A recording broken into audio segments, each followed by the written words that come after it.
Heidi Roizen has undoubtedly had a successful career involving several different positions. Her keen ability to establish relationships and capitalize on her network is what has allowed her to achieve all of her success. Roizen's first successful networking experience came after she graduated Stanford University with a creative writing degree. Struggling to find literary work in a technologically dominated job market, she contacted a friend at a company called Tandem to help put her in touch with the hiring manager.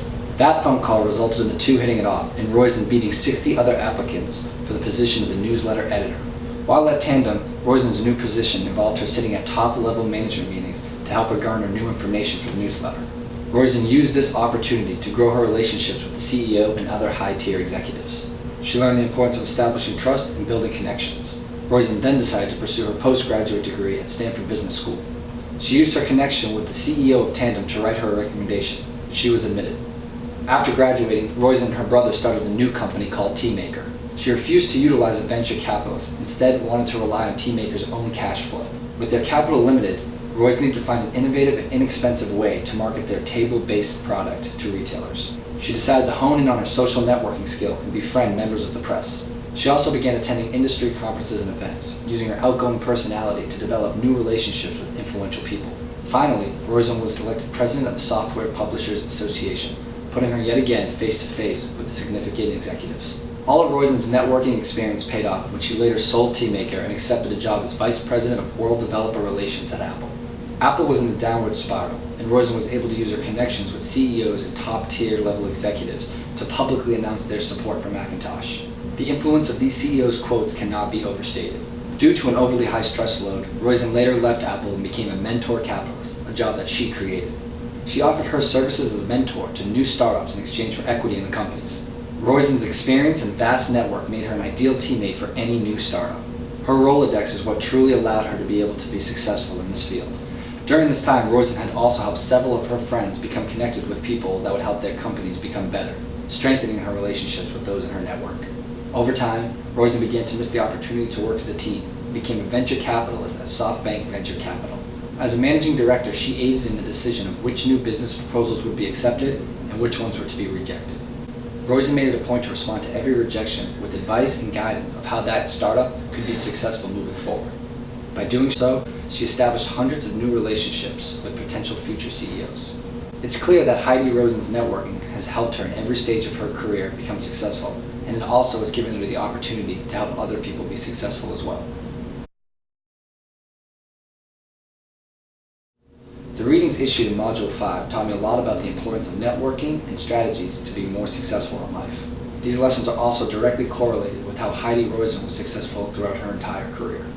For example, in Robert B. Cialdini's article, Harnessing the Science of Persuasion, he discusses 6 scientific principles towards garnering respect and influence. Roizen employs at least 4 of these tactics throughout her career. She is admired by a colleague of how she can turn a simple conversation into one of substance and remembrance. This is attributed to the principle of liking. Another example is Roizen's successful attempt to mend the bitter relationship between Apple and Microsoft. Only through her ability to influence others through similarity and praise was she able to accomplish this feat. Roizen also employs the principle of reciprocity.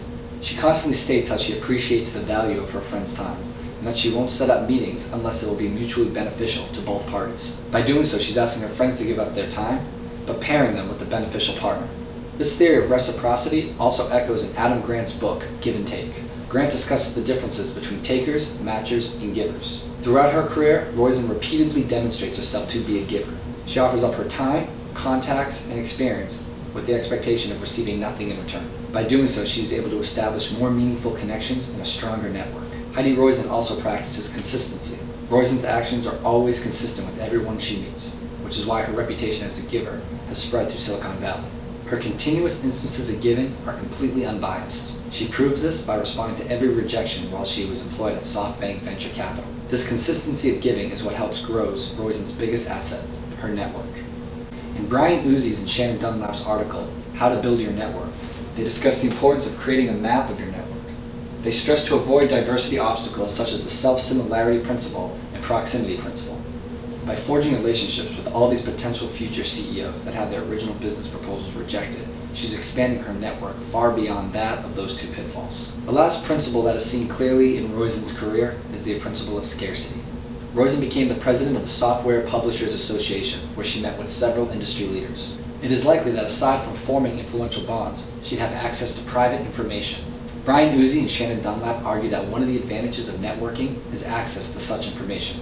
Roizen also hosted dinner parties with incredibly significant people such as Bill Gates. She undoubtedly gained a lot of information from these close and personal interactions.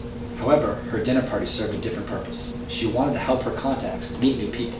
She found a balance in inviting individuals who knew at least half of the other people, but still had the opportunity to meet new acquaintances.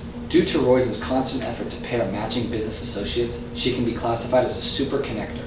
Expecting nothing in return is what highlights her giver stature.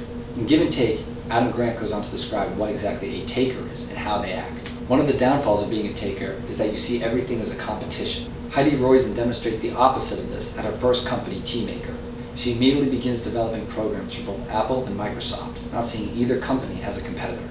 In fact, it was at Apple that she utilized her network to form the biggest impact of her career. Using what Grant describes as dormant contacts, Heidi Roizen was able to get in touch with old, influential contacts to help restore Apple's credibility. Heidi Roizen has used several strategies that were laid out in the readings in Module 5. Above all else, however, she always maintained that her network was her strongest asset, and no matter how successful she became, she never let those relationships falter.